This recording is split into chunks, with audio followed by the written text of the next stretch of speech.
I'm Chris, this is Gross Models, and this is stage 24 of building the Ecto-1, the Ghostbusters car with the siren that goes, "Woo." It goes better than that. It did at the beginning of the video. That was, yeah. In this issue, we're fitting the front fender liners, because we did the rear ones last time. It's these two large chunking pieces of plastic. We have the radiator to assemble.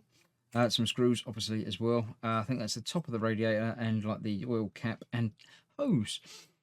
So I shall leave that just about there and get the rest of the car in, where we're going to be attaching those using DM, NM and CM screws, just for the sake of messing things around for me. There's NM, that will be DM. So these are plastic screws for plastic parts, which these are.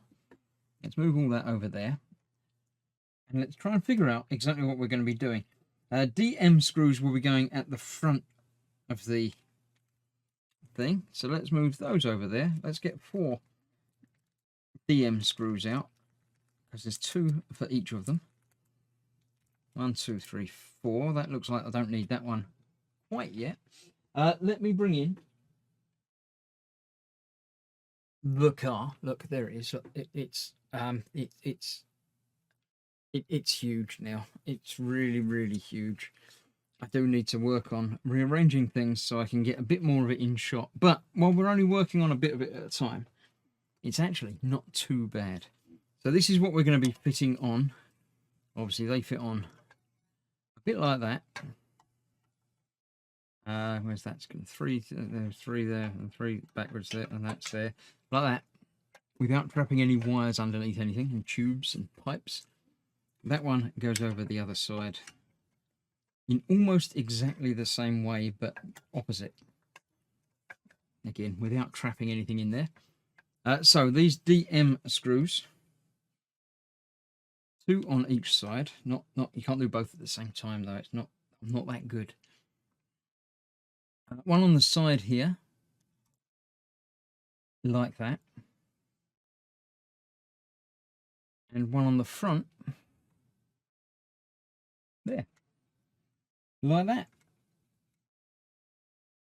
So that one doesn't feel like it's lining up on anything quite yet.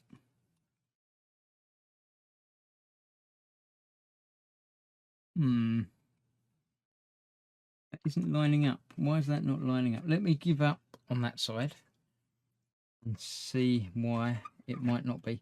I think it's just got to go down a little bit further. I don't think that other side is actually down fully. So let's get that one in there. Right, this side. Just about there. Does that feel better? That one does. That one feels better. So I think this side I just haven't quite. Yeah, that goes down even further than I had it. So that should be there.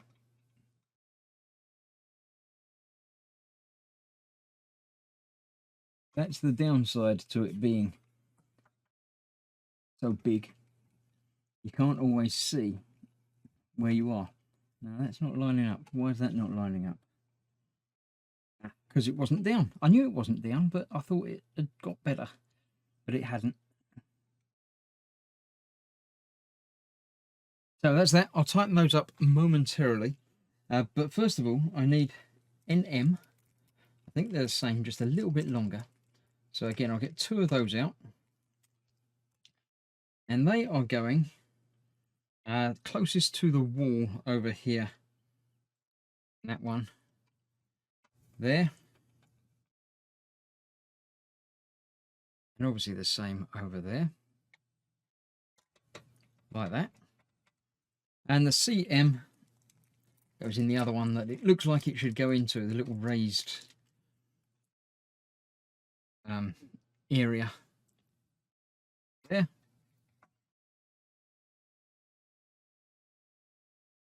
And over here. Right, I shall get all of these tightened down and secured. And then I can move this back out of the way for now. And we'll come back in and do the little self-contained plasticky bit without having to worry about the hugeness of the car being all in the way. I can't find that screw again. There it is. It's there. It is there. I knew it was there, I just couldn't find it. Let's get the other side tightened down while we're here anyway. Make sure there's nothing else in the instructions that I have to be doing. Because I know there's tubes and pipes to play around with, but I don't think we're playing around with them quite yet. Down there. Like that one, that side. I think I did these already, but I can't remember. So I'm going to go back and check. It's always worth checking. That's all good now. Right, yes, it doesn't say anything about tubes, so I shall move this out of the way once again. And then we can assemble the radiator. So not using those, I don't think. We'll be using the screws that have got the P's in them, because it's plastic. So that goes there. That goes there. Again, the distance between them is different, so you can make sure you get it the right way up. It won't go the wrong way up. That goes in there. A DP screw, or two of them, I should say. Keep that one for later. Spares are always useful. Well, hopefully they're never going to be useful, but they will be useful. These need to go in there to hold the top cover in place. Or the bottom cover? No, it's got to be the top, isn't it? That one will go in there. Apologies for all these being black things that you probably can't see very clearly. Black against black. But not wildly difficult. Two screws going in there holding that in place. Then this goes on there that way up. And we have some HP screws. 6 of those will hold that in place. 1, 2, 3, 4, 5, and 6 spares.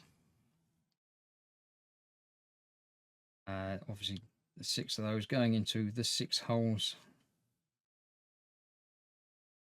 on here. I built a couple of these radiators before. I should be getting quite good at it, shouldn't I? Go. 3, 4, 5, and 6. I shall tighten these up when I've finished. I'm not going to waste another minute of your time doing that now. We'll do the fun bit though. We've got to put the extra bits on. This has a bayonet type slot on it, so it'll only go one way round, and that way round is in that direction. That goes on there like that, and the tube simply pushes onto the end. I say simply. Been having great fun with all of these tubes. Remember doing the proton packs and things like that. So yeah, actually that is quite a good fit on there. It's gone on without any real trouble. So that's that. Apart from getting it tightened up, thank you very much for joining me on this stage 24. I knew I should have done the magazine bit on this one, but there we go. It looked like it was more complicated, but it's just less screws. So thank you very much. I shall see you very shortly for stage 25, or other part work videos are available for your viewing pleasure. Thank you very much. Stay safe. I'll see you soon. Bye bye for now.